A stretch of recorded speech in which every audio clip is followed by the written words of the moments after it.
بسم الله الرحمن الرحيم. السلام عليكم ورحمة الله وبركاته.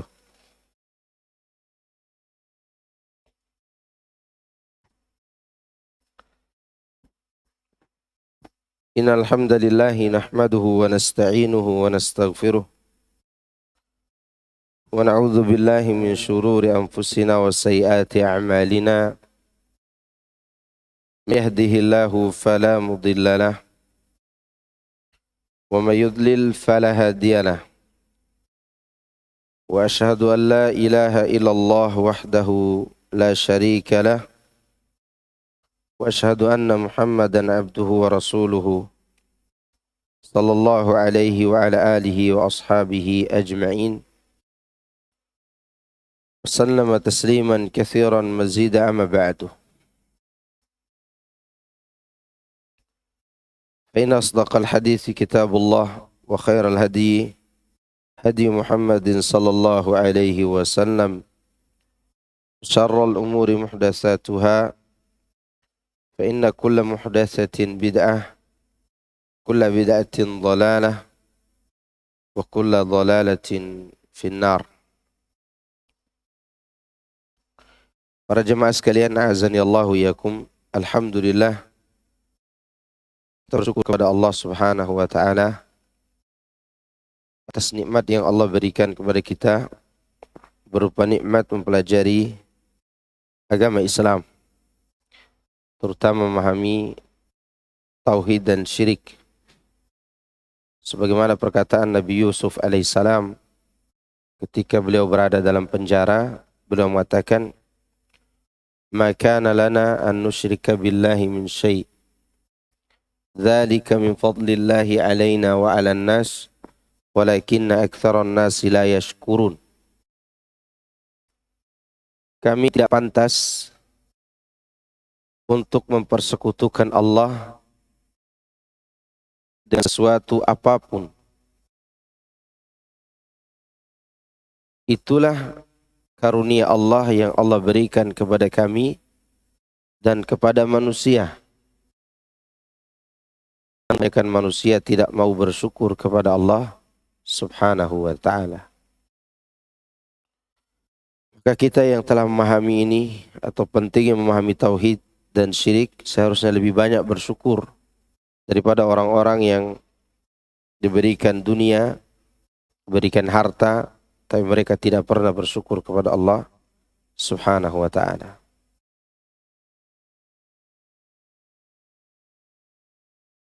Kemudian pada hari ini insyaallah kita bahas bab nomor 16. Bab 16 dari kitab Tauhid. Dan kita ambil syarah dan faedahnya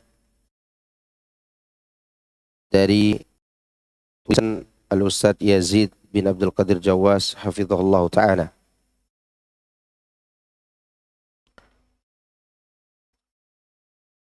Keadaan para malaikat sebagai makhluk Allah yang paling kasa, dan rasa takut mereka ketika wahyu turun dari Allah Azza wa Jalla. Bab ini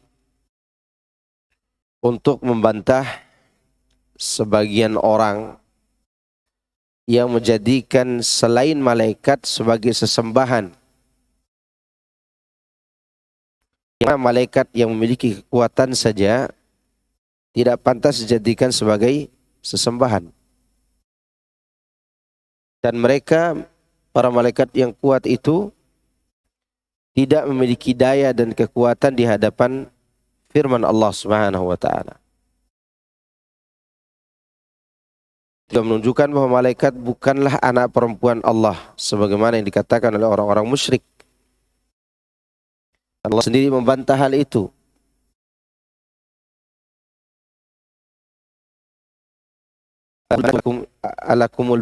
Alahul banat wa lakumul banun. Apakah Allah memiliki anak perempuan sedangkan kalian memiliki anak laki-laki? Jadi klaim atau anggapan orang-orang musyrik bahwa malaikat itu adalah anak perempuan Allah, padahal tidak. Yang dibawakan penulis dari bab ini surat Saba ayat 23.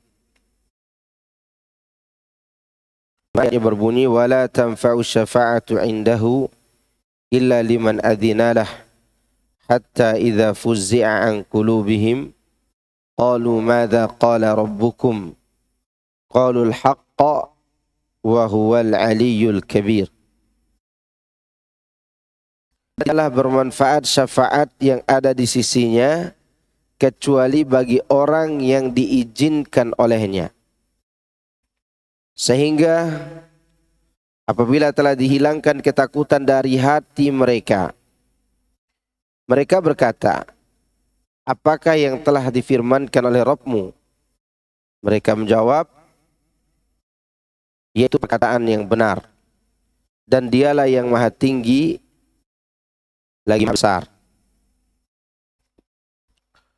Bab ini berisi keterangan dan penjelasan yang menunjukkan bahwa tidak ada seorang pun yang berhak untuk dijadikan sekutu bagi Allah Azza wa Jalla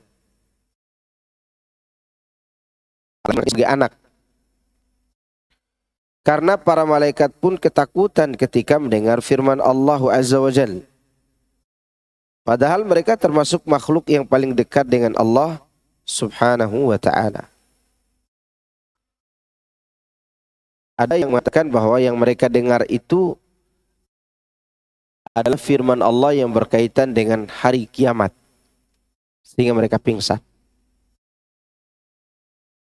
Lebih umum firman Allah yang lainnya.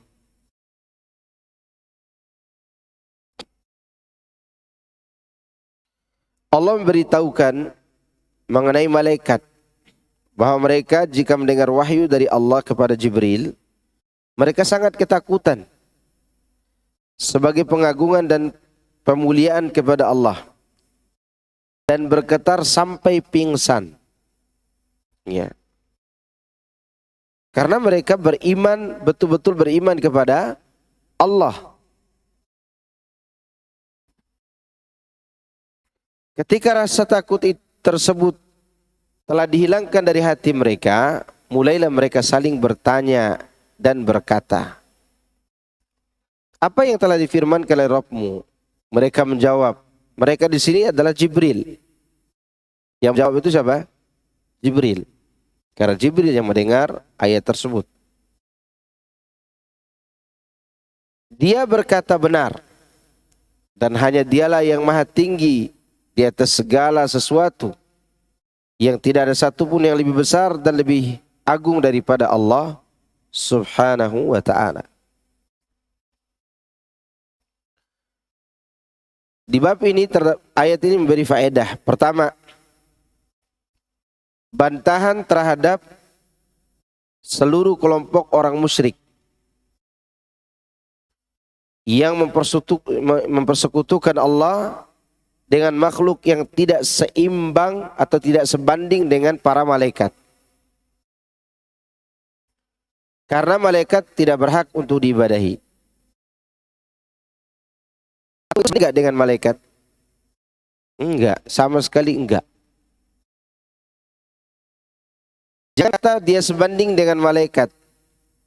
Dengan seekor semut pun patung itu tidak sebanding.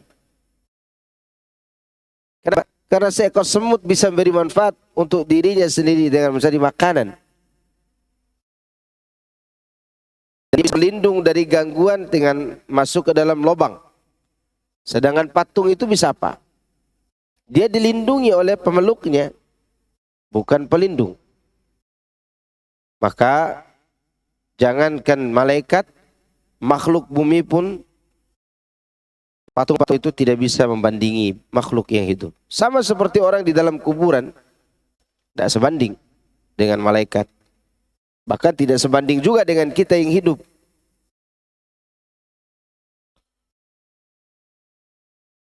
Yang kedua, sifat kalam bagi Allah. Sesuai dengan kebesarannya. Bahwa Allah itu berbicara. Berbicara sesuai dengan keagungannya. Karena di sini kan didengar. Berarti dia berbicara kepada para malaikatnya. Sebagian orang tidak berani mengatakan bahwa Allah bisa bicara.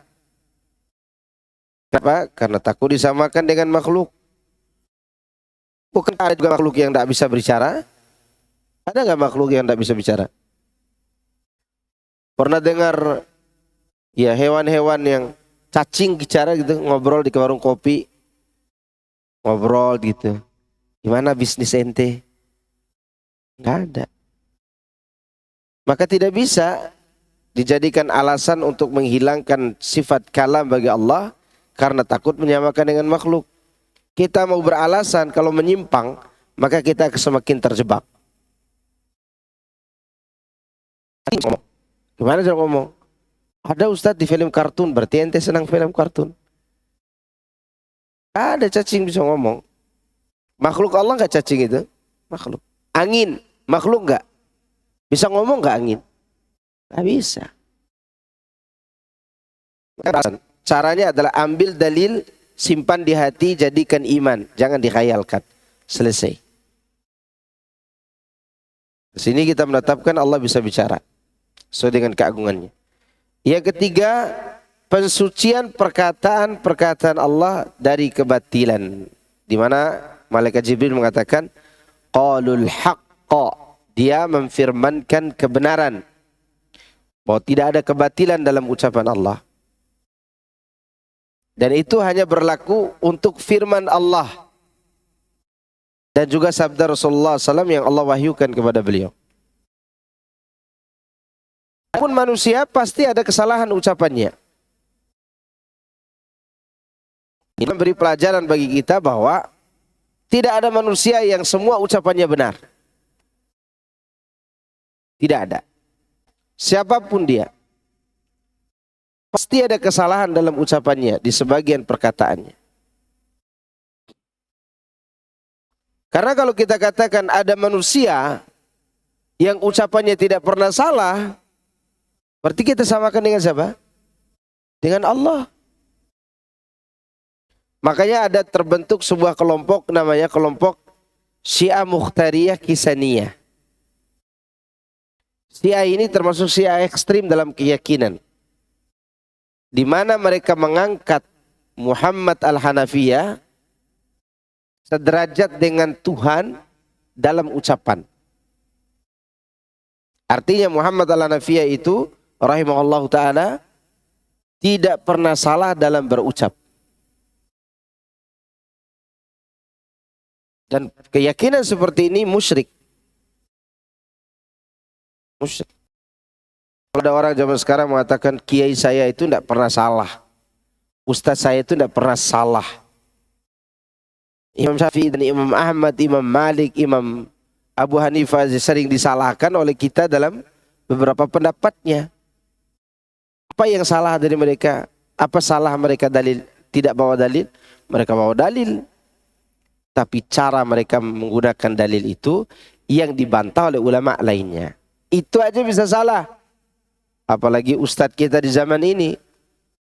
Yang keterlaluan kalau ikhwan-ikhwan salafiyin yang mengatakan ustadz fulan tidak pernah salah. Ini keterlaluan namanya. Udah ngaji, masih saja belum paham tentang bagaimana cara mendudukkan manusia. Kalau antum katakan ada ustadz tidak pernah salah, maka berhadapan dengan ayat ini. Yang tidak pernah salah adalah apa yang Allah wahyukan. Itu saja.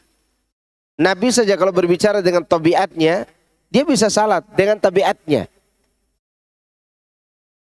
Benar sebagai manusiawinya, bukan dengan wahyunya ya. Contoh, waktu perang Badar, sebelum datang wahyu, waktu perang Badar itu sebelum datang wahyu, beliau memilih satu sumur untuk dijadikan tempat campnya kaum muslimin waktu itu. Nah ketika ada sahabat lain datang, ya Rasulullah, apakah pilihan ini ada wahyunya? Kata Nabi, tidak, ini pendapat pribadi saya. Kalau begitu kita pindah tempat. Maka Nabi ikut sahabat itu. Ya, karena dianggap ini strategi yang kurang tepat. Kalau wahyu yang membuat beliau seperti itu, maka sahabat akan sami'na wa ata'na. Contoh kecil.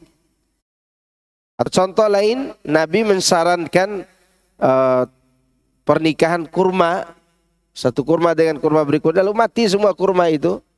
Nabi mengatakan, antum a'lamu bi umuri dunyakum. Dalam urusan dunia kalian lebih tahu.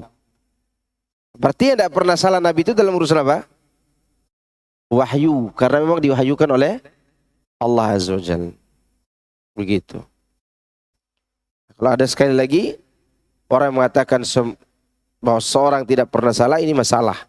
Masalah dalam keyakinan. Karena sini Allah yang memiliki firman yang suci, tidak ada kesalahan padanya. Dan juga tidak ada kebatilan.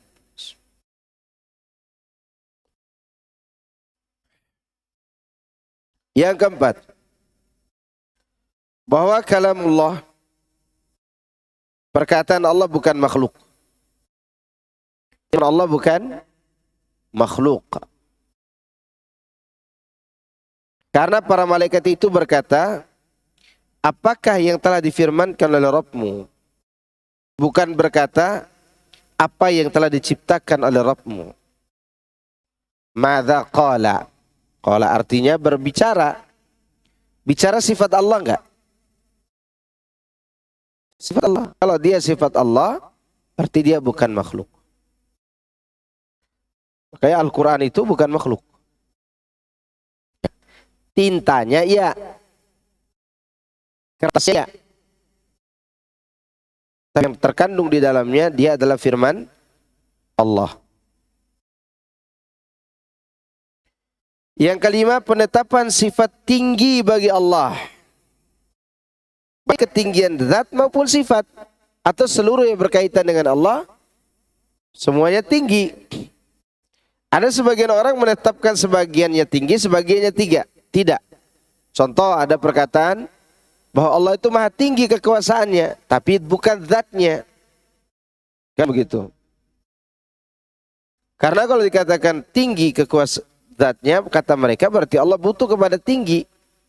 Pertanyaan, siapa yang mengatakan demikian? Tidak ada kan orang berkata demikian. Allah itu tetap maha tinggi dan semua makhluk butuh kepada Allah. Kemudian yang keenam, penetapan dua nama Allah, yaitu Al-Ali yang maha tinggi dan Al-Kabir dan yang maha besar. Yang ketujuh, penetapan kebesaran dan keagungan Allah. Taib, ini faedah dari ayat tadi. Pertama, bantahan kepada orang musyrik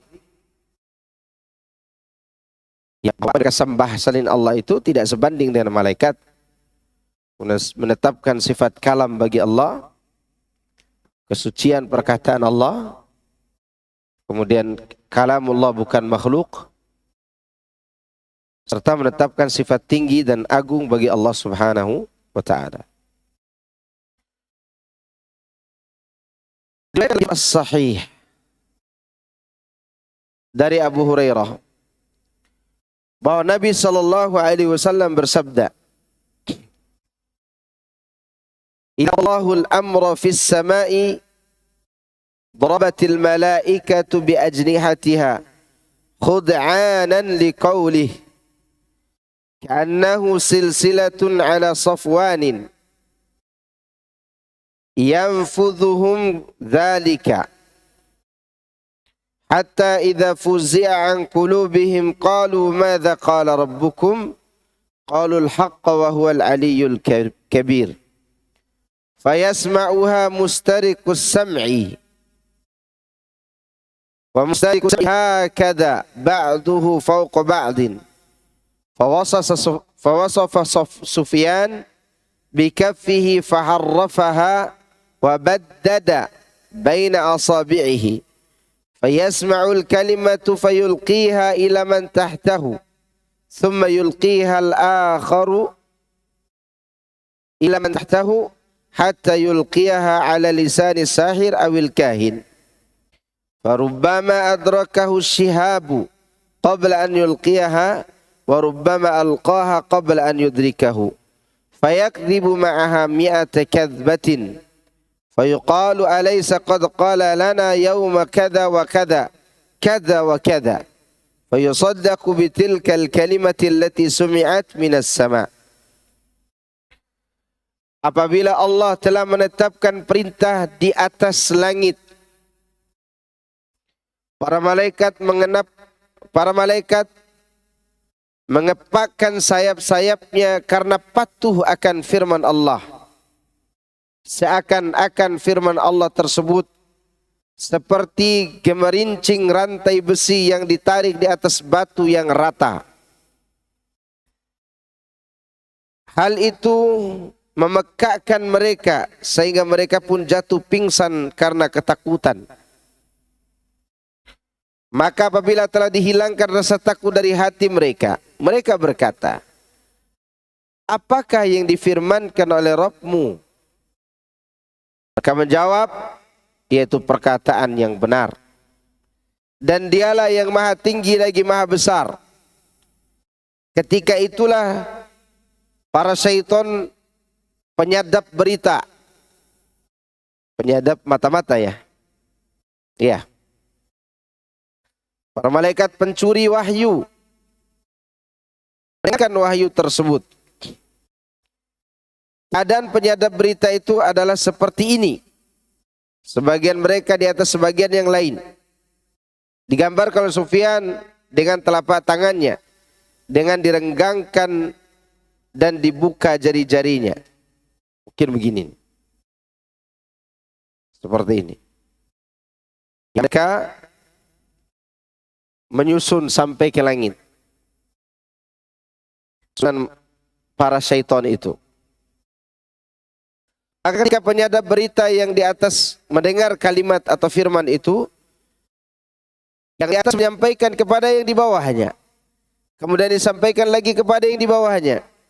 Dan demikian seterusnya hingga disampaikan ke tukang sihir atau tukang ramal. Tetapi kadangkala syaitan penyadap berita tersebut terkena bintang api yang dilemparkan kepada mereka sebelum sempat menyampaikan kalimat tersebut. Atau terkadang sudah disampaikan berita itu sebelum terkena bintang api tadi atau meteor. Lalu dengan satu kalimat yang didengarnya itulah tukang sihir atau tukang ramal melakukan 100 macam kebohongan. Mereka mendatangi tukang sihir atau tukang ramal dengan mengatakan, bukankah dia telah memberitahu kita bahwa pada hari ini begini akan terjadi begini. Dan itu benar terjadi. Sehingga dipercayalah tukang sihir dan tukang ramal tersebut karena satu kalimat yang telah didengar dari langit. Ya kan? Tukang ramal itu kadang benar gak? Benar. Dan itu diingat oleh masyarakat. Kebenarannya itu yang diingat. Kedustaannya tidak pernah diceritakan. Ya, 100 kedustaan, satu kebenaran yang disampaikan oleh tukang ramal, diingat gak oleh orang? Diingat kebaikan, satu kebenaran itu. Karena sesuai dengan apa yang Allah tetapkan. Yang satu tadi. Yang 100-nya sesuai dengan apa yang dikatakan oleh dukun. Dan salah. Ini perbedaan manusia menerima kebenaran dan menerima kebatilan.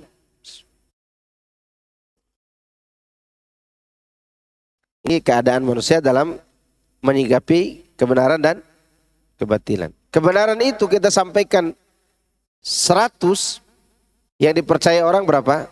1. Yang dipercaya orang berapa? 1. Sedangkan kebatilan yang disampaikan 100, satunya benar, yang dipercaya orang semuanya. Itu yang terjadi pada tukang sihir dan tukang ramal. Di sini Rasulullah SAW menggambarkan tentang pengagungan malaikat terhadap kalamullah. Ketakutan yang menimpa mereka dan saling bertanya tentang apa yang telah dikatakan oleh Allah Azza wa Jal, serta jawaban sebagian mereka terhadap sebagian yang lain. Juga tentang apa yang diketahui oleh syaitan yang mencuri pendengaran berita malaikat ketika itu untuk disampaikan kepada tukang sihir atau tukang ramal dari kalangan manusia. Sampai dialami oleh syaitan berupa lemparan-lemparan syihab, itu meteor atau bintang api, memungkinkan bagi syaitan untuk menyampaikan kalimat yang dia dengar dari malaikat kepada tukang sihir atau dukun. Tentu semua itu ada hikmah yang Allah inginkan di balik semua itu. Tidak ada yang tahu hikmahnya. Maka kalimat yang dicuri tersebut ditambahkan dengan 100 kedustaan yang berasal dari syaitan atau manusia. Kemudian semua itu disebarkan di kalangan manusia hingga mereka membenarkan karena satu kalimat yang dicuri dari langit tadi. Itu.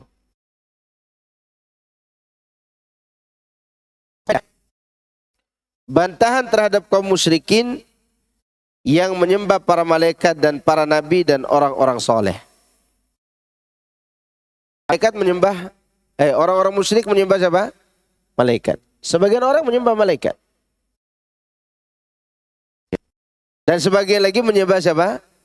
Nabi. Contoh siapa menyembah Nabi? Kaum Nasrani menyembah Nabi Isa. Apa alasan mereka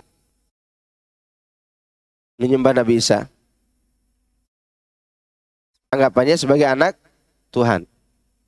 Orang musyrik menyembah malaikat anggapannya sebagai anak perempuan Tuhan. Cuman orang musyrik tidak punya alasan ilmiah.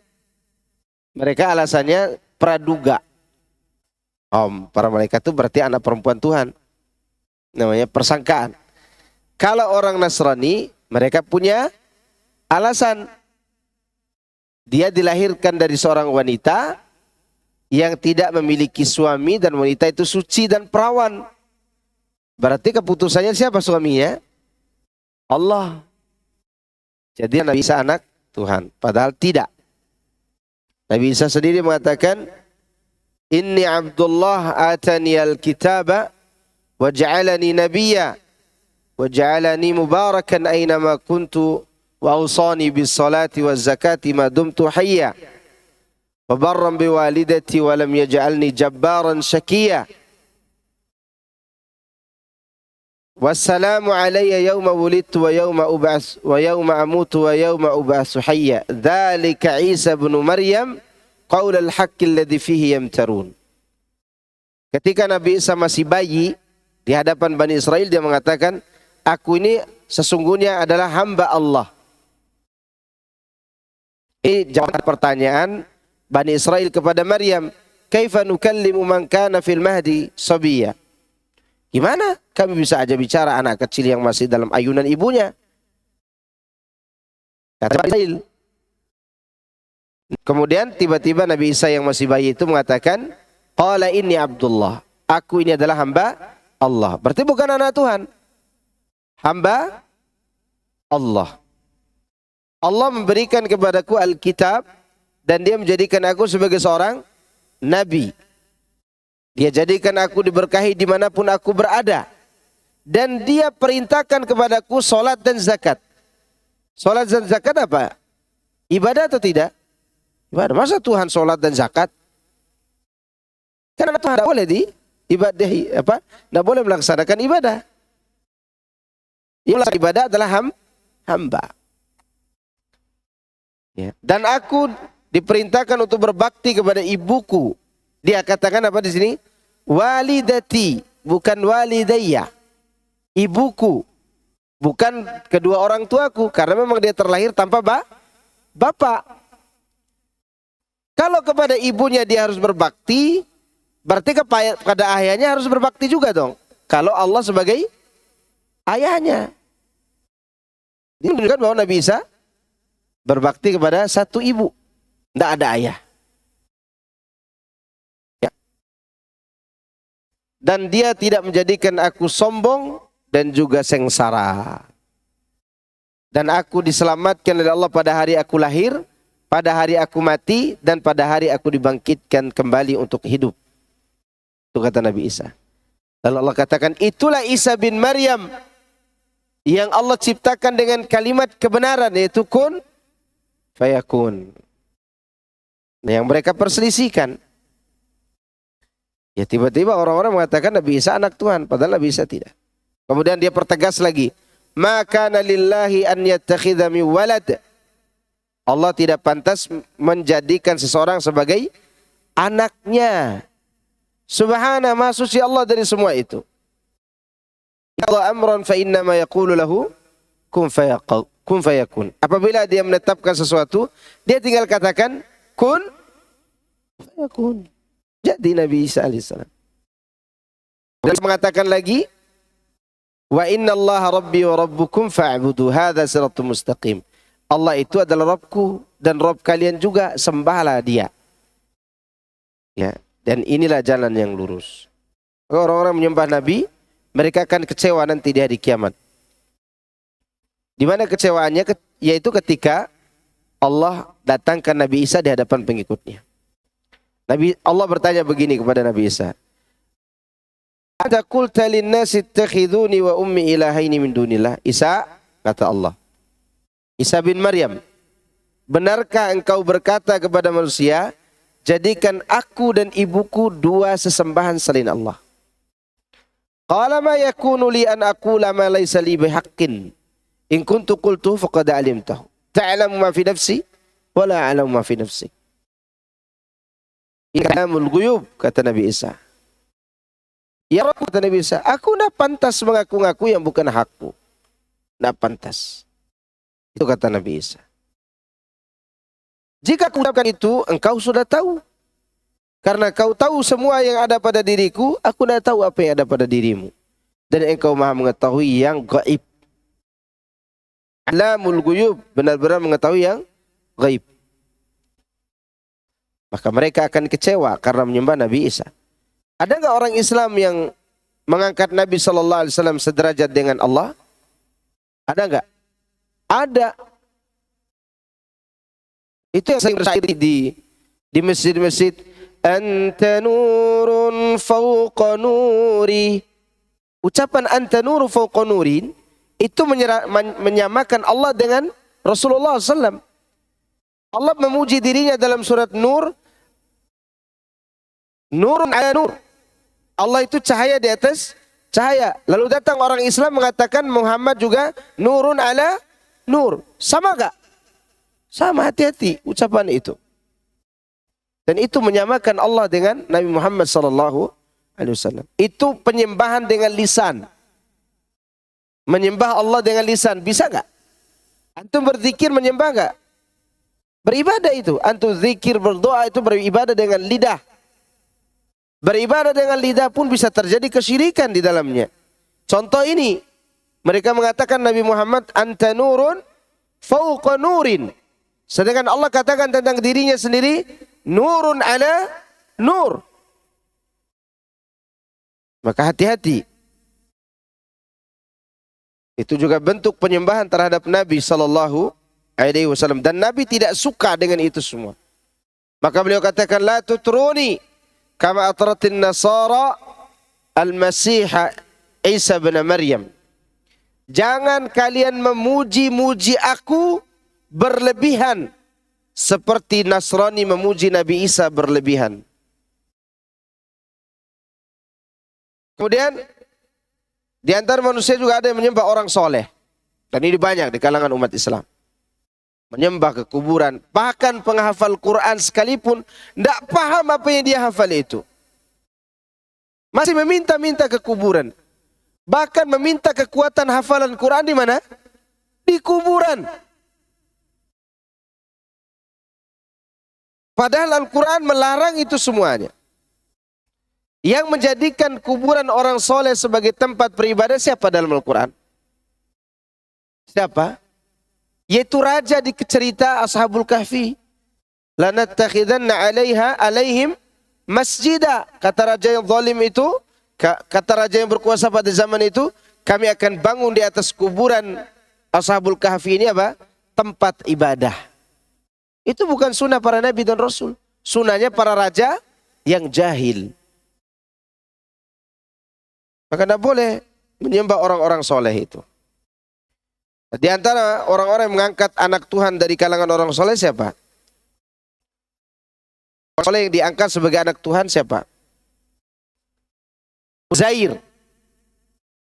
Kita sudah ceritakan di suratul Baqarah bagaimana Uzair wafat 100 tahun. Ini pendapat yang benar, yang wafat 100 tahun itu. Kemudian karena dia katakan Palestina kan udah hancur tuh, udah lebur dengan tanah, bangunan-bangunannya dihancurkan raja yang zalim. Uzair lewat sambil menangisi kehilangan para ahlul kitab dari kalangan Bani Israel, sebagiannya di penjara, dalam penjara. Ketika dia nangis, dia mendatangi rumahnya. Kan waktu itu dia katakan bagaimana mungkin Allah akan menghidupkan kembali makhluk yang telah wafat ini. Karena waktu itu Palestina rata dengan tanah. Al-Quds itu rata semuanya dengan tanah, tidak ada penduduk. Sampai Uzair mengatakan bagaimana Allah bisa menghidupkan semua ini. Lalu Uzair dimatikan. Berapa lama dia mati? 100 tahun. Ketika dia bangun kembali di 100 tahun kemudian, dia menemui seorang wanita yang berumur 120 tahun. Umurnya sebenarnya sebaya dengan Uzair, tapi Uzair dibangunkan dalam keadaan muda. Dan Uzair ke rumahnya, bukankah ini rumahku? Ada siapa? Saya Uzair. Wanita itu tidak percaya bahwa engkau adalah Uzair. Kemudian sampai Uzair membuktikan bahwa aku adalah Uzair. Baru Uzair itu tetap menangis karena kehilangan para ahlul kitab, dan Uzair tidak paham tentang Taurat. Lalu dia menangis karena kehilangan keluarganya. Akhirnya Uzair pun menegur wanita tersebut. Bukankah Allah yang sebelumnya telah memberikan anda rezeki juga akan memberikan rezeki kepada anda? Kemudian wanita ini menegur, bukankah Allah yang telah mengajarkan Taurat kepada ulama sebelumnya bisa juga mengajarkannya kepada anda? Sehingga Uzair pun tersadar bahwa dia menangis karena kehilangan ulama, dia bisa melakukannya untuk mencari sendiri kitab Taurat itu. Lalu dia bertemu dengan seorang laki-laki di pinggir sungai, dan laki-laki itu memberikan dia air minum yang berisi sebagiannya adalah bara api dalam cerita tersebut. Lalu dia minum dan tiba-tiba dihafal semua isi Taurat. Lalu dia bertemu dengan Bani Israel yang keluar dari penjara tadi, kemudian bertanya tentang Uzair, isi Taurat. Uzair menjawab semuanya dan dicocokkan dengan Taurat yang disembunyikan. Kalau kemudian dilihat ternyata benar apa yang dikatakan Uzair sama dengan Taurat. Gara-gara itu mereka berselisih, Uzair ini anak Tuhan atau seorang yang soleh. Maka sebagian mengatakan Uzair adalah anak Tuhan. Ternyata kalimat Uzair anak Tuhan itu menjadi masyhur, kemudian dia betul-betul diangkat sebagai anak Tuhan. Orang soleh. Itu diceritakan oleh Ibnu Katsir dalam tafsirnya. Oleh karenanya ikhwan fillah azakumullah, sesoleh apapun orang tidak bisa dijadikan sebagai Tuhan, apalagi anak Tuhan. Itu pun cerita tentang Uzair itu, ya masih banyak terjadi praduga di antara Bani Israel. Mereka tidak punya hujah yang kuat untuk mengangkat Uzair sebagai anak Tuhan. Sedangkan Bani Israel lainnya yaitu Nasrani, mereka punya alasan, walaupun alasannya lemah, yaitu Nabi Isa tak punya bapak. Yang kedua, mengagungkan Allah Subhanahu wa taala, dan hanya dialah yang berhak untuk diibadahi, tidak ada sekutu baginya. Yang ketiga, penetapan sifat tinggi bagi Allah, baik ketinggian zat maupun sifat, ini sudah disebutkan tadi. Yang keempat, membatalkan sihir dan perdukunan, walaupun dukun dan tukang sihir itu berkata benar, Kan perkataan yang benar itu sesuai dengan berita dicuri dari langit. Jadi ini membatalkan atau mengatakan bahwa sihir dan perdukunan itu batil. Tapi terkadang sembuh Ustaz pakai ilmu sihir itu kan begitu, tanya orang-orang. Kalau kedukun sembuh juga? Iya sembuh juga. Seperti hanya obat-obat yang haram pun bisa menyembuhkan penyakit. Ada nggak obat yang haram menyembuhkan penyakit? Ada atau tidak? Ada. Sebagian orang di daerah ya, nggak tahu di sini. Tahu anggur cap orang tua itu? Nah, anggur cap orang tua yang jenggotan, botak kepalanya. Itu bagi para petani di daerah saya, itu sebagai obat pegal-pegal. Pokoknya di hasil mereka di sawah itu pasti ada cap orang tua di situ. Untuk diminumnya setelah bekerja. Dan memang efektif. Ya gimana nggak efektif? Kan selesai minum mabok. Ya tidur. Mabok tidur. Cap orang tua. Nah demikian juga pengobatan yang bersifat mistik. Yang tidak bisa dicerna oleh akal. Terkadang sembuh pakai sihir atau perdukunan. Sebagaimana sembuh juga menggunakan ruqyah. Pengobatan seperti itu di zaman Rasulullah sudah ada. Yang mana orang tukang dukun atau para pembaca jampi-jampi itu di zaman sebelum Rasulullah diutus sudah ada. Sudah ada. Makanya ada ruqyah yang diharamkan kan. Ruqyah ala jahiliyah. Ruqyah itu artinya membaca jampi-jampi. Dalam Islam bacaannya Al-Quran dan doa-doa dari Nabi. Nah contoh, seorang tukang pengobat alternatif yang mau datang mengobati Nabi. Namanya Dimad Al-Azdi namanya. Dimad Al-Azdi ini seorang sahabat radhiyallahu anhu. Sebelum dia masuk Islam dia dengar kabar dari orang-orang. Muhammad itu majnun. Majnun itu artinya kerasukan jin. Ya, kerasukan apa? Jin. Orang-orang melarang Dimad, jangan ketemu Muhammad, nanti ente ketularan gila. Tapi kalian tidak tahu, kalau aku ini tukang ruqyah, pembaca jampi-jampi, menyembuhkan orang-orang yang kesurupan. Dan sebelumnya dia berada di luar kota Mekah. Walaupun dulu dia pernah tinggal di Mekah, akhirnya merantau. Pulang dari rantauan dia dengar kabar Muhammad SAW gila. Dia kepengen meruqyahnya. Begitu dia bilang kepada orang-orang, aku tukang ruqyah. Aku akan ruqyah Muhammad kalau dia betul-betul majnun. Datanglah dia di hadapan Nabi SAW. Dan mengatakan, wahai Muhammad, madza bika? Apa yang terjadi dengan dirimu? Kata orang begini-begini tentang engkau. Aku akan mengobatimu. Nabi pun menanggapi tanpa membantah.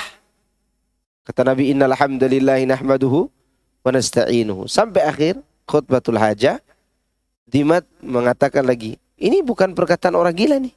Tolong bacakan sekali lagi. Innal hamdalillah nahmaduhu wa nasta'inuhu. Tidak puas sekali lagi, dia minta lagi. Sampai dia akhirnya mengucapkan, asyhadu an la ilaha illallah wa asyhadu annaka rasulullah. Akhirnya siapa yang diruqyah? Dimad Al-Azdi. Dia tinggalkan perdukunannya. Nah sebelumnya dia memang tukang ruqyah. Iya. Sampai hari ini ada nggak orang tukang ruqyah, tetapi dia sebenarnya dukun? Ada yang di TV itu siapa namanya itu? Yang pakai peci hitam tinggi itu. Nggak tahu siapa namanya itu. Iya tahu pokoknya. Ya dia ruqyah juga. Ruqyah juga itu. Tapi ruqyah ala bid'iyah. Cara yang bid'ah. Dan cara yang syirik. Gimana dia bisa bicara langsung dengan jin tanpa dilihat oleh orang? Ya kalau dia berbicara di tubuh orang yang kesurupan mungkin masih masuk akal. Tapi bicara di luar. Ya, kalau dia bisa lihat jin, berarti dia kerasukan jin. Harus diruqyah. Kalau orang itu bisa lihat jin, berarti dia harus diruqyah. Karena orang tidak bisa lihat jin. Baik. Yang kelima, seharusnya tolak ukur yang digunakan untuk mengetahui keadaan tukang sihir atau dukun itu adalah yang dominan, yaitu kedustaan, bukan yang jarang dan sedikit. Tapi begitulah, kebatilan itu seperti baju hitam. Baju hitam semuanya, kebatilan itu. Lalu dikasih titik putih. Yang diperhatikan oleh orang warna yang mana? Yang putihnya. Orang yang membawa kebenaran seperti baju putih. Dikasih titik hitam. Yang diperhatikan orang? Hitamnya, bukan putihnya. Wah, ada hitamnya baju putih ente gitu kan? Iya enggak? Seperti itu orang yang bawa kebenaran. Orang yang bawa kebatilan seperti baju hitam yang dikasih titik putih. Nah, ada putihnya tuh gitu kan. Atau keraknya putih gitu. Itu diperhatikan orang. Contoh aja, kalau anak pang nih baca Quran atau baca salawat, tuh viralnya kemana-mana tuh. Ya kan? Saya bukan mau viral ya. Contoh, kalau saya baca Quran, seberapa sih yang nonton? Ya enggak? Karena orang yang biasa berbuat kebatilan, satu dia benar, maka yang benar itu akan menjadi tolak ukur. Maka ukurnya adalah benar. Sama dengan tukang sihir. Sama dengan apa? Tukang sihir tadi. Oh, berobat di sana bawa ayam putih pasti sembuh, kata orang. Siapa yang berpengalaman? Tuh anak saya kemarin sembuh. Begitu orang tua berangkat, kata yang dukunnya, saya tidak bisa menyembuhkan, Allah yang menyembuhkan. Tapi dengan cara bawa ayam putih. Begitu sembuh berarti tidak diizinkan oleh Allah. Bukan satu orang itu yang dia katakan demikian. Sudah 100 orang. Lalu orang yang pertama mengatakan yang sembuh anaknya, oh berarti itu masih butuh proses itu. Proses untuk berdusta lagi maksudnya. Seharusnya kita kaum muslimin lebih cerdas. Tolak ukurnya adalah pada saat kedustaannya, bukan pada saat benarnya. Yang keenam, jiwa manusia itu sangat mudah menerima kebatilan dan kedustaan. Ya enggak? Faedah poin yang ini harus diingat nih. Poin keenam. Bahwa jiwa manusia itu sangat mudah menerima apa? Kebatilan dan kedustaan. Mereka berpegang dengan satu perkara yang benar, tetapi melupakan 100 kedustaan yang lain. Yang ketujuh, sumber ilmu sihir dan perdukunan adalah dari syaitan. Nanti insya Allah dibahas babnya sendiri tentang sihir. Ada sihir yang menggunakan jalur syaitan, yaitu harus menyembah syaitan dulu baru sihir. Ini kafir, keluar dari Islam. Ada sihir yang menggunakan obat-obatan dan alat-alat. Dan ini tidak keluar dari Islam. Hukum pidana keduanya itu hukum status ya. Namun hukum pidana sama-sama dipenggal. Kalau hukum status yang menggunakan penyembahan terhadap jin dulu, tukang sihir yang menyembah jin, menyembah syaitan, itu hukumnya keluar murtad statusnya. Tukang sihir yang menggunakan alat dan obat tanpa menyembah syaitan, itu dihukumi kufur duna kufrin, tidak keluar dari Islam. Hukum status. Namun hukum pidananya sama-sama dipenggal. Termasuk mereka yang menggunakan obat-obat dan alat-alat hipnotis untuk menghancurkan kehormatan para wanita. Jadi yang kedua ini dipidana mati bukan karena murtad, tapi karena melakukan kerusakan. Melakukan apa? Kerusakan.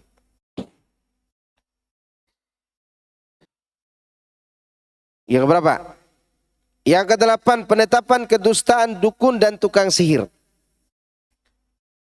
Yang kesembilan, Allah kadang memberikan kemampuan kepada syaitan agar bisa mendengarkan berita langit, sehingga akhirnya ada orang-orang yang terkecoh perkataan dukun dan menjadi sesat. Hal ini adalah sebagai ujian dari Allah Subhanahu wa ta'ala. Ya. Ini ujian dari Allah Subhanahu wa taala. Yang ke-10, penetapan sifat keagungan bagi Allah. Yang ke-11, penetapan sifat berkata bagi Allah sesuai dengan keagungannya. Nah, ini sudah disebutkan tadi. Dan kalamullah bukan makhluk. Hadis berikutnya dari An-Nawas bin Sam'an. Beliau radhiyallahu anhu menuturkan bahwa Rasulullah sallallahu alaihi wasallam bersabda. Nah, hadisnya masih nyambung dengan hadis tadi. Masih nyambung. Artinya masih semakna. Tapi hadis ini menyebutkan siapa yang ditanya. Yang ditanya itu Jibril. Idza arada Allah Ta'ala an yuhiya bil amri takallama bil wahyi. Akhadhat samati minhu rajfatun aw qala ra'datun shadidatun khawfan min Allah azza wa jalla. Fa idza sami'a dhalika ahlu samawati sa'iqu wa kharru lillahi sujada. Fayakuna awwala man yarfa'u ra'sahu Jibrilu fayukallimuhu Allah min wahyihi bima arada. ثم يمر جبريل على الملائكة كلما مر بالسماء سأله ملائكتها ماذا قال ربنا يا جبريل فيقول جبريل قال الحق وهو العلي الكبير فيقولون كلهم مثل ما قال جبريل فينتهي جبريل بالوحي إلى حيث أمره الله عز وجل. Allah Ta'ala hendak mewahyukan perintahnya, maka dia firmankan wahyu itu. Dan langit bergetar dengan keras karena takut kepada Allah Azza wa Jalla. Apabila para malaikat penghuni langit mendengar firman tersebut, pingsanglah mereka semuanya. Dan kemudian mereka bersimpuh sujud di hadapan Allah. Maka malaikat yang pertama kali mengangkat kepalanya adalah Jibril. Dan saat itu Allah berfirman kepadanya apa yang dia kehendaki dari wahyunya. Jibril melewati para malaikat. Setiap malaikat Jibril melalui satu langit, dia ditanyai oleh malaikat penghuni langit tersebut, apakah yang telah difirmankan oleh Rabb kita, wahai Jibril? Jibril menjawab, dia firmankan yang benar. Dialah yang maha tinggi lagi maha besar. Dan seluruh malaikat pun mengucapkan seperti yang diucapkan Jibril itu. Demikianlah hingga Jibril menyampaikan wahyu tersebut sesuai yang telah diperintahkan oleh Allah Azza wa Jalla kepadanya. Nabi SAW mengabarkan dalam hadis ini tentang keagungan Allah Rabbul Alamin. Jika Allah berfirman dan berbicara dengan apa yang dikehendakinya dari wahyunya, maka langit-langit pun tertimpa keguncangan dan gerakan dahsyat karena takut kepada Allah Azza wa Jalla. Hal ini karena langit-langit itu mengetahui keagungan Allah Subhanahu wa taala. Ketika para malaikat mendengar ucapan Allah tersebut, mereka pun pingsan dan tersungkur sujud sebagai rasa pengagungan dan takut kepada Rabb mereka, yaitu Allah Azza wa Jalla. Kemudian malaikat Jibril alaihissalam menjadi malaikat yang pertama kali mengangkat kepala karena dia menjadi perantara antara Allah dan para rasulnya. Maka Allah berbicara kepada Jibril dengan yang dia kehendaki dari perintahnya. Setelah itu Jibril berjalan melewati para malaikat langit. Maka mereka bertanya kepada Jibril tentang apa yang telah dikatakan oleh Allah. Kemudian Jibril alaihissalam menjawab dengan ucapannya, dia berfirman kebenaran. Dialah yang maha tinggi dan maha besar. Maka para malaikat pun mengucapkan seperti yang diucapkan Jibril. Setelah itu Jibril berjalan dengan membawa wahyu untuk disampaikan kepada orang yang dikehendaki oleh Allah Subhanahu wa taala. Tentu yang diberi wahyu oleh Jibril siapa? Para nabi dan rasul, bukan para ustadz dan kiai. Ya, apalagi dukun. Jadi yang disampaikan oleh Allah Jibril itu kepada nabi dan rasul. Ini menunjukkan bahwa Jibril itu malaikat yang dipercaya oleh Allah. Ya enggak? Tapi tidak dipercaya oleh orang Syiah. Jibril. Tidak percaya dia. Kenapa? Karena Jibril itu salah membawa wahyu. Seharusnya wahyu dibawa kemana? Kepada Ali. Kok dibawa kepada Muhammad sallallahu alaihi wasallam? Kira-kira ucapan ini siapa yang disalahkan oleh orang Syiah? Menentang siapa di sini? Jibril atau Allah? Allah. Mungkinkah Allah itu pikun sehingga dia pilih malaikat yang tidak pantas? Atau Allah itu lupa? Oh iya lupa nih, Jibril terkadang salah nih. Mungkinkah begitu? Enggak mungkin. Wa ma kana rabbuka nasiya, dan Rabbmu tidak mungkin lupa. Enggak mungkin. Dan enggak mungkin salah. Tidak akan pernah salah untuk selama-lamanya. Pembawa wahyu adalah merupakan bagian daripada tanda keagungan dan kebesaran Allah, dan Allah mempercayai daripada Jibril itu. Dia adalah malaikat yang amanah. Faedah, bantahan terhadap kaum musyrikin yang menyekutukan Allah dengan sesembahan yang lain dari kalangan makhluk. Ini juga disebutkan tadi, sudah. Maka hadisnya sama faedahnya. Yang kedua, penjelasan mengenai keagungan Allah. Dan hanya Allah yang pantas diibadahi satu-satunya. Yang ketiga, penetapan bahwa Allah berbicara kapan saja dia kehendaki, dengan apa yang dia kehendaki, dan dengan cara yang dia kehendaki, dan kepada siapa dia mau berbicara. Allah. Ya. Penetapan ketinggian Allah di atas para makhluk. Kemudian keutamaan Jibril alaihissalam. Malaikat yang paling mulia siapa? Jibril. Ya. Tugasnya wahyu kepada siapa? Kepada Nabi dan para malaikat lainnya. Bukan hanya kepada Nabi, tapi juga kepada malaikat lainnya. Kalau kepada Nabi dan Rasul, kita semua tahu. Tapi kepada malaikat lainnya, mana dalilnya? Ini dalilnya. Iya. Kan malaikat itu bertanya, Jibril, apa yang dikatakan Tuhan kita? Qala al-haq wa huwa al-aliyyul kabir. Kepada siapa Jibril sampaikan ini? Malaikat. Hadis lain bahwa Jibril menyampaikan firman Allah kepada malaikat. Allah menyampaikan rasa cintanya kepada seorang hamba. Sekian dalam Sahih Bukhari dan Muslim, innallaha idza habbal abda. Dalam lafaz yang lain, innallaha idza ahabba 'abdan. Apa alif lam? Yang pertama ada alif lam. Nada Jibril, dia panggil Jibril. Sungguhnya Allah itu kalau sudah mencintai seseorang, dia panggil siapa? Jibril, gitu. Ihibbu fulanan fahbibhu. Hei Jibril, aku suka kepada fulan. Fulan yang dimaksud makhluk di bumi. Hambanya yang di bumi. Nabi, tentu orang soleh, terutama para sahabat Nabi dari kalangan orang soleh itu. Maka cinta dia kepada Jibril. Jibril pun cinta. Fayunadi Jibril fi ahli sama. Lalu atas perintah Allah, Jibril disuruh menyampaikan kepada penduduk langit. Maka Jibril mengatakan, ya ahli sama, innallaha yuhibbu fulanan fahibbuh. Hai sekalian penduduk langit, sungguhnya Allah cinta kepada fulan, maka cintailah.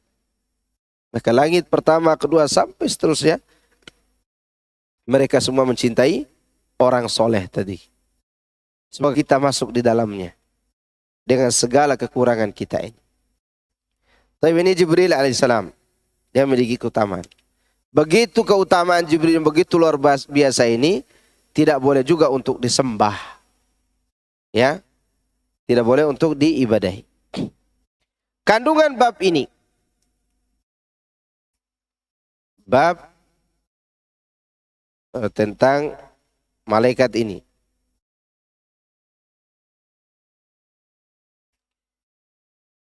Tafsir surat Saba. Jadi sudah disebutkan bahwa surat Saba ayat 23 ini berkaitan dengan syafaat juga. Bahwa malaikat itu tidak bisa memberi manfaat dari syafaatnya. Demikian juga orang-orang yang soleh dari kalangan para nabi dan juga orang-orang soleh. Mereka tidak bisa memberikan manfaat dari syafaatnya kecuali bagi siapa yang diizinkan oleh Allah. Maka syafaat itu ada dua syaratnya. Diizinkan oleh Allah dan yang memberi syafaat atau menerima syafaat diridhoi oleh Allah. Itu syaratnya. Yang memberi syafaat atau yang menerima syafaat sama-sama diridhoi oleh Allah. Ulangi. Syarat syafaat itu dua. Izin dari Allah dan ridho dari Allah untuk orang yang memberi syafaat. Maka tidak boleh minta syafaat kepada selain Allah. Karena yang memberi syafaat itu ada syarat.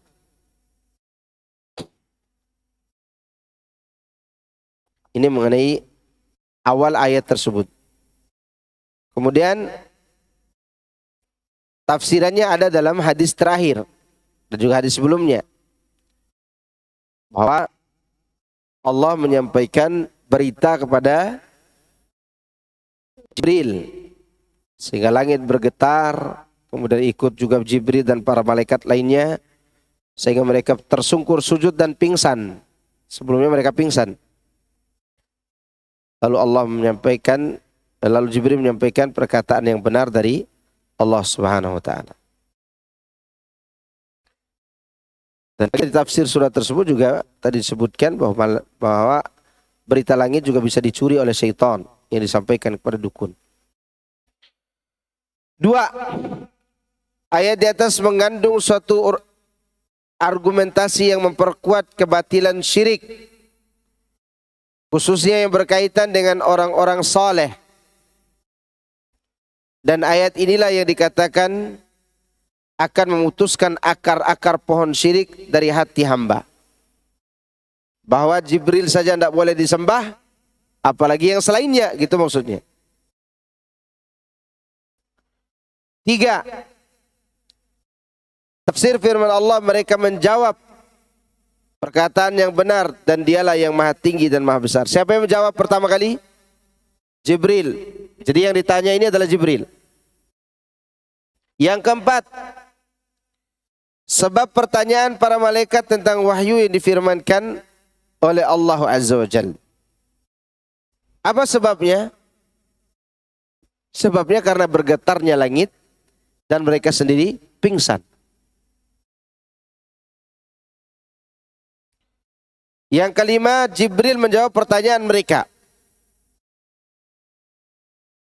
Sekali lagi, karena Jibril itu tugasnya menerima wahyu untuk dibawakan kepada hamba yang Allah kehendaki. Keenam, disebutkan bahwasanya malaikat yang pertama kali mengangkat kepala adalah Jibril. Yang ketujuh, malaikat Jibril memberikan jawaban tersebut kepada seluruh malaikat penghuni langit karena pertanyaan mereka. Yang kedelapan,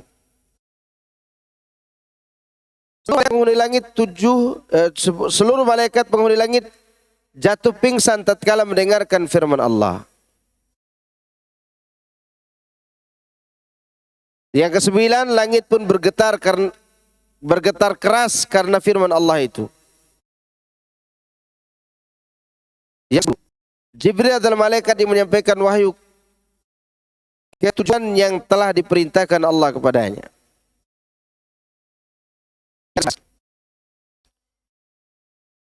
Disebutkan dalam hadis bahwasanya syaitan penyadap berita wahyu tersebut.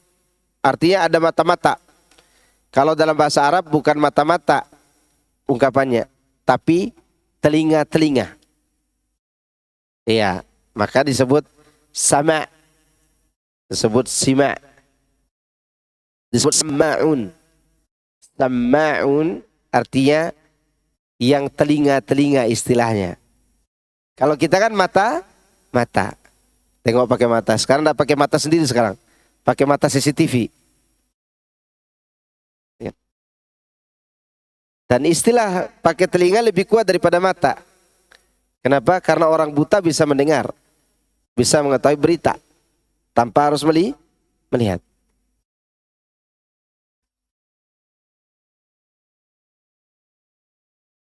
Syaitan itu menyadap berita dari langit dengan cara sebagian naik di atas sebagian yang lain. Bertumpuk.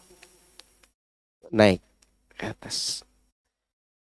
Yang ke-13, peluncuran bintang api untuk menembak jatuh syaitan-syaitan penyadap langit. Makanya kalau ada bintang jantung, bintang jatuh, jangan khurafat.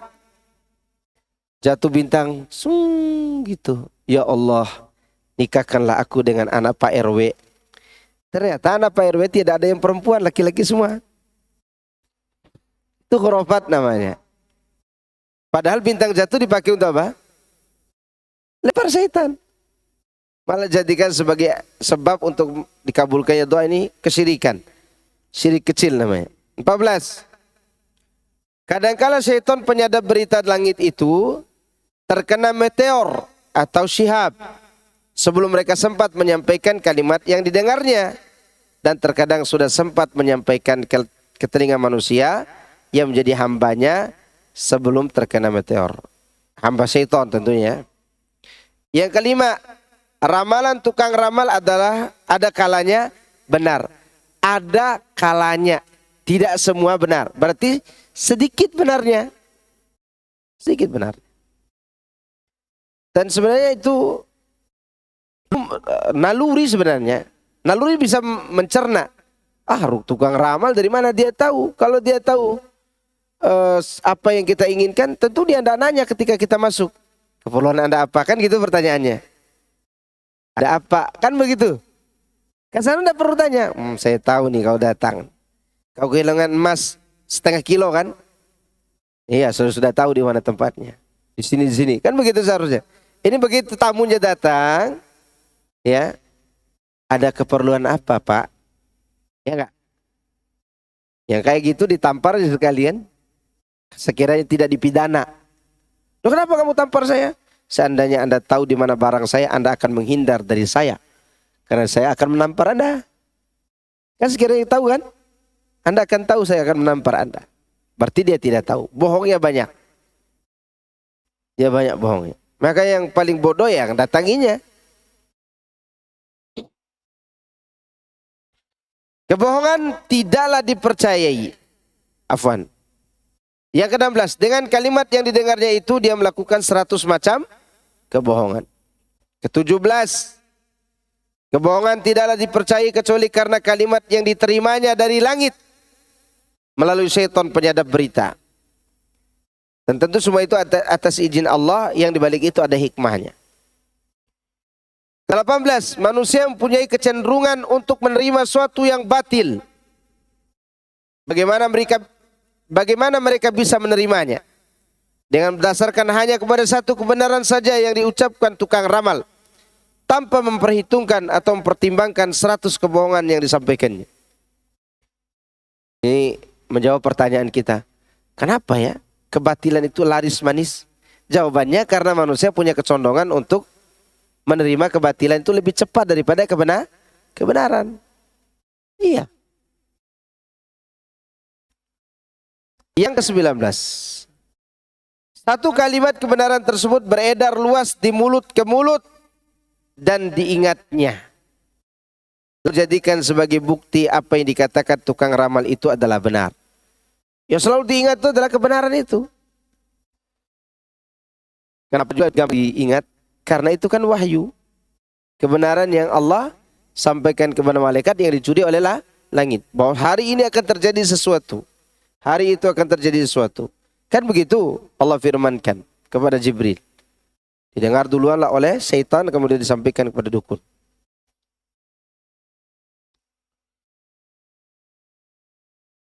Menetapkan kebenaran sifat-sifat Allah sebagaimana yang terkandung dalam ayat dan hadis di atas, berbeda dengan paham Asy'ariyah yang mengingkarinya.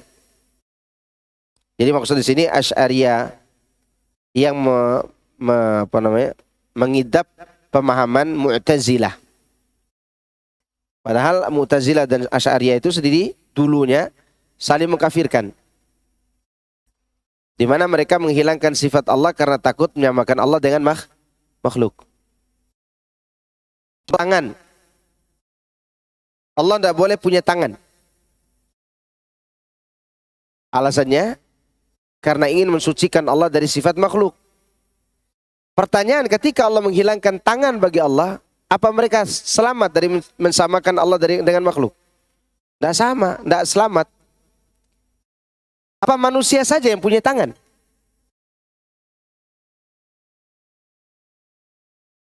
Tentu monyet juga punya tangan. Orang-orang ini menghilangkan sifat Allah, saya selalu contohkan begini. Ada orang yang selalu gunakan logikanya. Dia ingin mulia, lebih mulia dari monyet. Saya ingin lebih mulia dari monyet, kata dia, misalnya gitu. Lalu dikatakan temannya, gimana ente bisa mulia dari monyet? Ente punya tangan, monyet punya tangan. Ya kan? Kalau begitu saya akan potong tangan saya supaya tidak sama dengan monyet. Kira waras enggak? Karena takut dia dihinakan, disamakan tangannya dengan tangan monyet, dia hilangkan tangannya sendiri. Waras enggak? Enggak waras. Seharusnya tangan dia tetap ada, tangan monyet tetap ada. Dan dia katakan kepada orang-orang, nama boleh sama, tapi hakikat tidak sama. Kan begitu seharusnya. Tangan saya lebih bagus daripada tangan monyet. Kan? Demikian juga seharusnya dia kepada Allah. Jangan gara-gara dia takut menyamakan Allah dengan tangan dia sendiri, akhirnya tangan Allah dia hilangkan. Paham gak? Gara-gara takut dia disamakan dengan monyet, tangan dia dihilangkan. Waras enggak? Sama-sama enggak waras dua-duanya. Seharusnya dia katakan Allah punya tangan, dia punya tangan, tapi hakikat tidak sama. Itu ini maksud walam yakullahu kufuwan ahad. Kalaupun Allah dia katakan tidak punya tangan, pada saat itu dia tidak bisa selamat dari menyamakan Allah dengan makhluk. Kenapa? Ular punya tangan enggak? Jawab, punya tangan enggak ular? Belut? Enggak pernah kita lihat ular begini, kemudian dia ambil gelas kopi minum. Enggak ada. Ular itu enggak punya tangan. Ya, belut enggak punya tangan, cacing enggak punya tangan.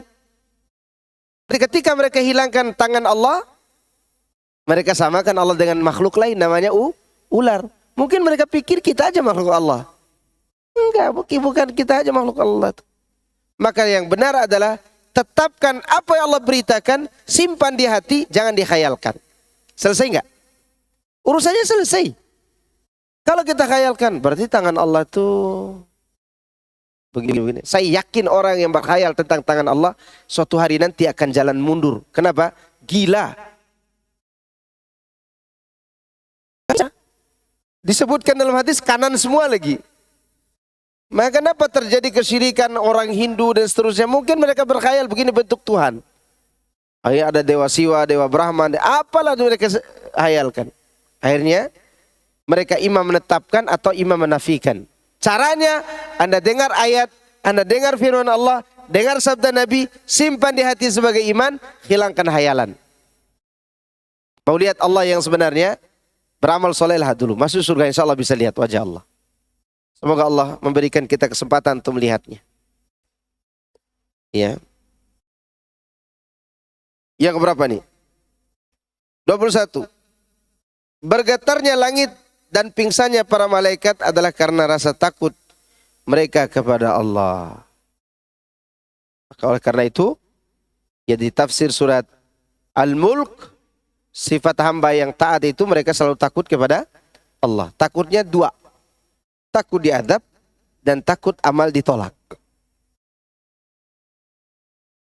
Dan takut amal ditolak. Sehingga dia karena takut diadab dia tidak mau berbuat maksiat. Karena takut amal ditolak, dia pun memperbaiki amalnya.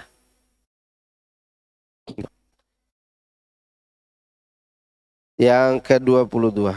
Para malaikat pun bersimpuh sujud kepada Allah Azza wa Jal.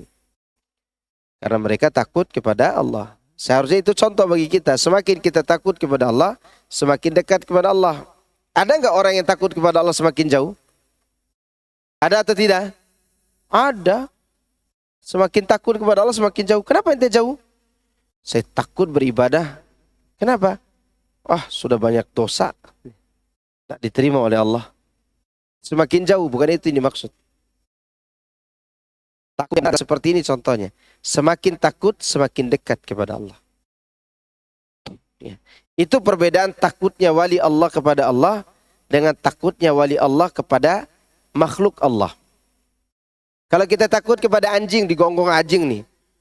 Ya, anjing datang. Kira-kira lari nggak kita? Lari nggak? Lari menjauh. Tidak mendekat. Maafkan aku anjing. Udah diterkang anjing. Ya kan? Tapi ketika kita takut kepada Allah, kita lari dari azab Allah menuju kepada rahmat Allah. Itu takut kepada Allah. Ini yang bisa Anda sampaikan dari pembahasan kita. Dan insya Allah mudah dipahami karena diulang-ulangi dari tadi itu. Satu hadis, satu ayat, faedahnya sama, hampir sama semuanya. Insya Allah nanti kita akan bahas masalah syafaat. Assalamualaikum Ustaz. Waalaikumsalam warahmatullahi. Bagaimana cara mengajarkan ilmu tauhid kepada anak-anak? Sebenarnya mengajarkan tauhid kepada anak-anak itu mudah sebenarnya. Tinggal ditanyakan siapa Tuhanmu, siapa yang berhak diibadahi, siapa yang menciptakan. Mudah banget sebenarnya. Atau ditanya yang sederhana, di mana Allah. Terus ulangi, belum paham diulang-ulangi lagi. Lalu sampaikan bahwa tauhid itu ada 3 macam. Yaitu mengesahkan Allah dalam perbuatan Allah. Istilah Arabnya rububiyah. Kedua, mengesahkan Allah dalam perbuatan kita, ibadah kita. Istilah Arabnya ubudiyah. Kemudian mentauhidkan Allah dalam hakikat makna, nama-nama dan sifatnya. Ya, dalam bahasa Arabnya meyakini asma dan husna, asmaul dan sifat. Menetapkan nama-nama dan sifat Allah. Itu caranya sebenarnya anak-anak itu lebih mudah sebenarnya. Maka Rasulullah mengajarkan kepada Mu'adz, tahu nggak engkau hak Allah itu? Dan tahu nggak engkau hak hambanya? Ini pertanyaan ini di awal kitab Tauhid ini. Sebenarnya faedahnya adalah di situ faedah mengajarkan anak-anak itu. Di bab kitab Tauhid. Di mana Rasulullah bertanya kepada Mu'adz, "Atadri ma haqqullahi 'alal ibad wa ma haqqul ibadi 'ala Allah?" Tahu enggak engkau hak Allah atas hambanya dan hak hamba atas Allah Subhanahu wa taala? Lalu Mu'adz mengatakan, Allah dan Rasulnya lebih tahu. Maka dijawab oleh Rasul, hak Allah adalah mereka beribadah kepada Allah tanpa berbuat syirik, dan hak hamba Allah akan memasukkan dia ke surga. Allah tidak akan mengadab mereka selama mereka tidak berbuat syirik. Nah, itu cara sebenarnya, cara yang diajarkan Rasul. Rasulullah juga mengajarkan kepada Mu'adz, Abdullah bin Abbas radhiyallahu anhuma, Rasulullah mengatakan, ya gulam, inni u'allimuka kalimat. Gulam, aku akan ajarkan kepada engkau beberapa kalimat. Di antara yang diajarkan adalah wa idza sa'alta fas'alillah wa idza sta'anta fasta'in billah. Ajarkan mereka untuk selalu minta kepada Allah walaupun remeh kalimatnya. Nah, uang tuh abi punya atau ibu punya uang tuh. Tapi minta dulu kepada Allah. Baru minta kepada abi gitu atau kepada umi. Apa yang harus kita lakukan ketika melihat kemaksiatan? Contoh anak-anak remaja yang sedang pacaran dan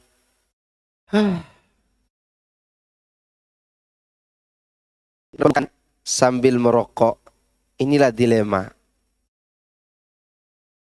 Ya, mau dikerasin anak-anak itu kita yang masuk penjara dan anak-anak itu sendiri yang akan lapor ke polisi.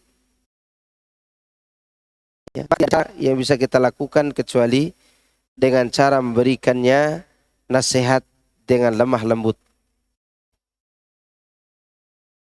Kemudian memberikan kepada mereka kata yang membuat mereka berpikir. Berpikir untuk kembali kepada jalan kebenaran.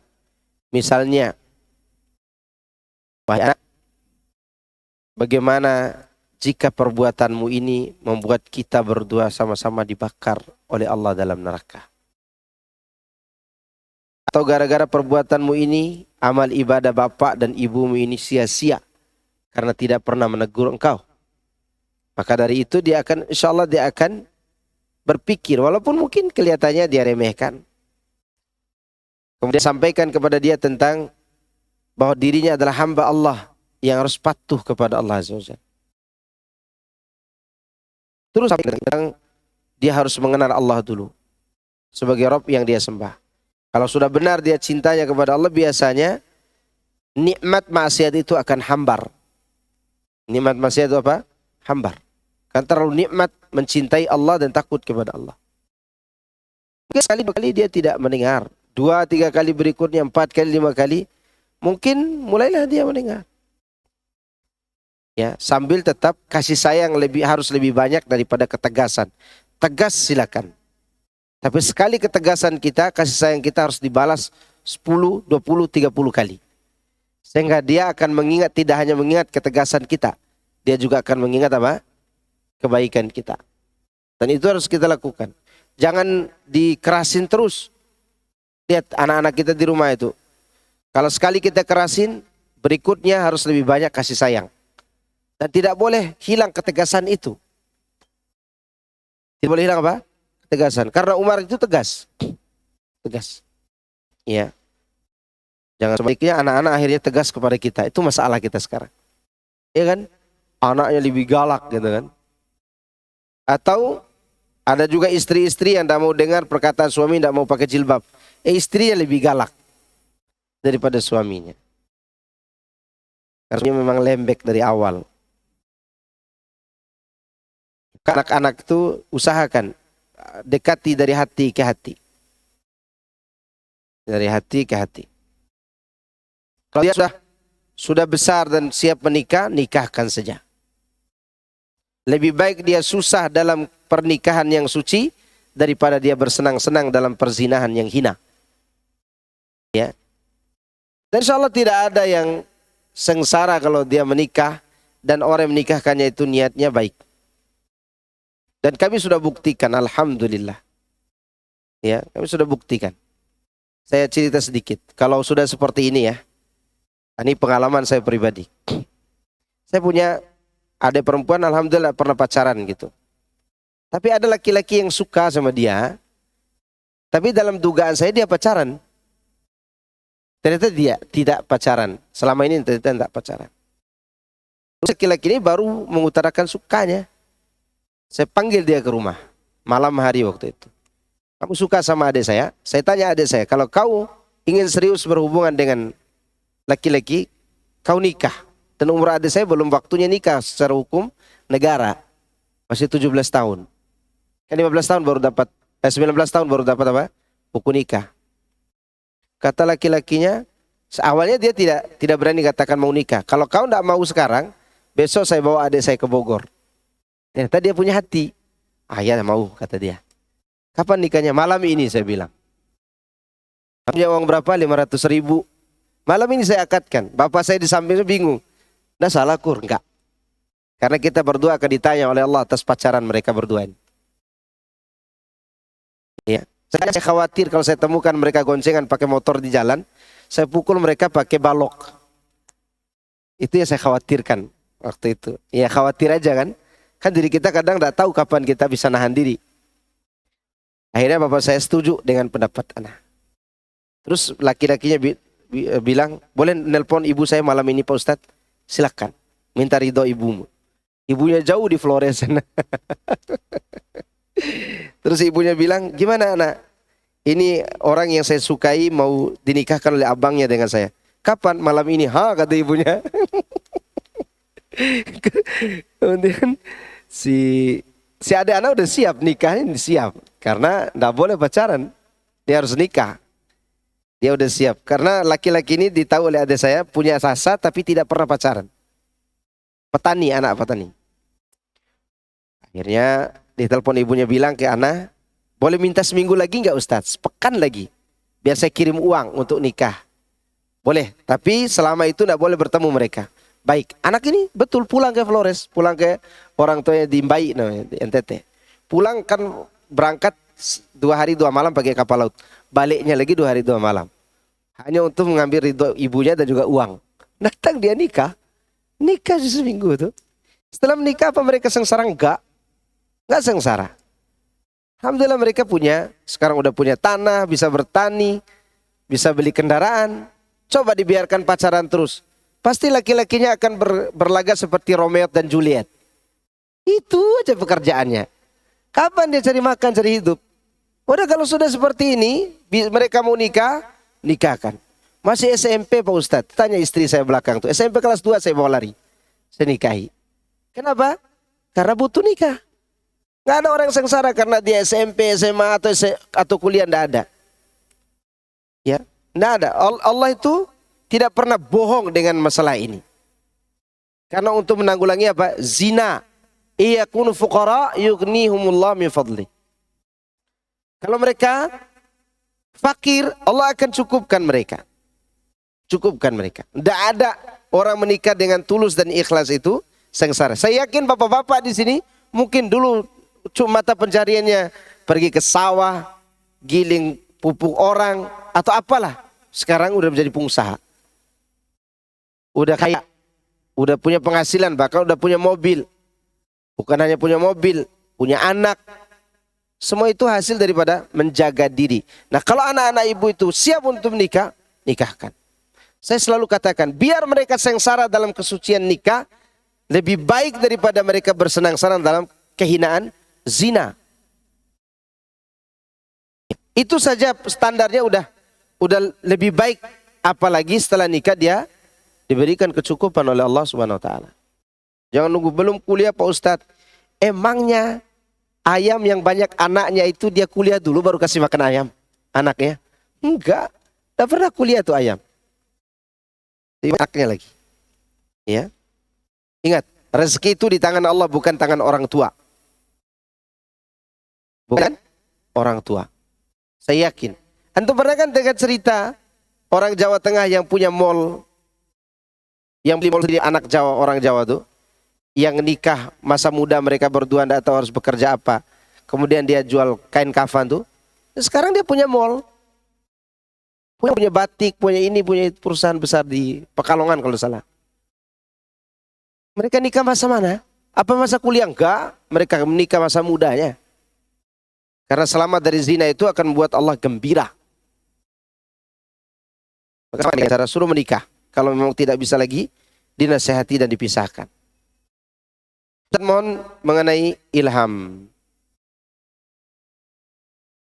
Ilham. Semua orang berhak mendapat ilham, tapi kita saja tidak tahu. Semua orang diberikan ilham oleh Allah. Ilham itu diberikan dengan naluri. Ya, fa'alhamaha fujuraha wa taqwaha. Allah mengilhamkan kepada manusia apa? Ketakwaan dan kejahatannya. Berarti kita semua dapat apa? Ilham. Ya, cuman ada ilham yang khusus, ada yang umum. Khusus contohnya Allah memberikan ilham kepada Sahib Juraij. Itu anak yang terlahir dari pelacur yang berada di sekitar rumah ibadahnya Juraij. Juraij orang soleh dari kalangan Bani Israel. Yang ketika dia ibadah sunnah dipanggil ibunya, dia tidak mau dengar. Ibunya akhirnya berdoa. Saya berdoa semoga Juraij tidak mati kecuali dia bertemu dengan pelacur. Maka akhirnya ibunya murka, tidak mau didengar oleh Juraij karena sibuk ibadah sunnah. Ternyata Juraij pun bertemu dengan pelacur itu berselingkuh dengan tukang pengembala kambing, hamil. Ketika hamil dia lahir, kemudian Bani Israel menuduh Juraij. Juraij pun dihancurkan tempat ibadahnya dan seterusnya. Yang kemudian anak kecil yang digendong oleh wanita pelacur tadi bisa bicara bahwa ayahku bukan Juraij, tapi itu pengembala kambing. Itu namanya ilham khusus. Ilhamkan untuk mencari kebenaran. Itu juga termasuk ilham. Seperti yang terjadi pada Salman Al-Farisi. Dia kan dikekang di rumahnya. Yang dia tahu agama itu cuma Majusi. Selain itu tidak tahu dia. Tidak tahu Nasrani, tidak tahu Islam, tidak tahu seterusnya waktu itu. yang kemudian ketika dikeluarkan dia diilhamkan oleh Allah untuk melihat orang-orang yang beribadah di gereja Nasrani, yang mana Nasrani taat kepada Nabi Isa. Bukan yang mengatakan Nabi Isa punya anak ya. Nasrani yang taat. Yang kemudian dia dapat hidayah bertemu dengan Rasulullah SAW. Yaitu ilham. Kemudian Ustadz kami ini di lingkungan Sunda sering menyebut Gusti Allah. Apakah ini diperbolehkan pemakaian kata Gusti tersebut? Pertanyaan saya, Gusti artinya apa? Ini orang Sunda semua kan? Nah ini Jawa ini. Gusti itu artinya Allah. Tuhan berarti. Gusti artinya Tuhan. Artinya Gusti itu kalau di Indonesia kan artinya Tuhan. Kalau di Arab kan Rob, mungkin begitu ya. Kalau kami di orang Bima itu rumah. Rumah Allah. Tuhan Allah maksudnya. Rumah itu artinya Tuhan. Oi rumai, kalau dia ngomong begitu ya Tuhan gitu. Ya Gusti gitu mungkin ya. Iya. Ana pernah tanya ke orang Hindu. Orang Hindu. Waktu itu kami ngobrol di kapal laut. Anak-anak motor juga ya beragama Hindu. Kami kalau ngobrol kadang nanya agama. Agama ente apa? Hindu pak. Saya Islam. Nah di Islam kan tahu kalian siapa Tuhan kami? Allah kan? Iya. Terus Hindu Tuhannya apa? Yang Widi. Ya? Bali itu Yang Widi. Nah pertanyaan saya, apa arti Yang Widi? Yang Widi itu bahasa kami. Kalau bahasa orang Islamnya, ya Allah itu sendiri. Jadi bahasa mereka Yang Widi, kalau bahasa kita apa? Allah. Berarti mereka mengakui Tuhannya siapa? Allah juga, walaupun pakai bahasa mereka sendiri. Sama seperti rumah, Gusti. Ya, kalau niatnya hanya sekedar menggunakan bahasa sendiri untuk mendekatkan makna, nah masalah. Tapi ingat, penetapan itu tidak boleh ditetapkan secara pasti bahwa Allah menamakan dirinya dengan Gusti, dengan rumah, dengan apa tadi. Karena menetapkan nama Allah harus dengan dalil. Kalau hanya sekedar memaknai silakan. Pendekatan pada makna. Karena bahasa Arab, nama Allah yang berbahasa Arab itu tidak bisa diartikan satu nama. Satu sifat. Contoh As-Somadu. Somad itu bisa diartikan Sayyid, bisa diartikan Raja, bisa diartikan Pencipta, bisa diartikan memberi rezeki, bisa diartikan penguasa, bisa diartikan pemimpin yang sempurna kepemimpinannya. Nah itu As-Somad, banyak maknanya. Kalau sekadar ingin mendekatkan makna silahkan. Ya. Ada lagi? Pertanyaan antum tidak ada? Udah lewat 10. Sallallahu alaihi wasallam ala nabiyina Muhammadin ala alihi washabihi ajma'in. Subhanakallahumma bihamdika asyhadu an la ilaha illa anta astaghfiruka wa atubu ilaik. Wassalamu alaikum warahmatullahi wabarakatuh.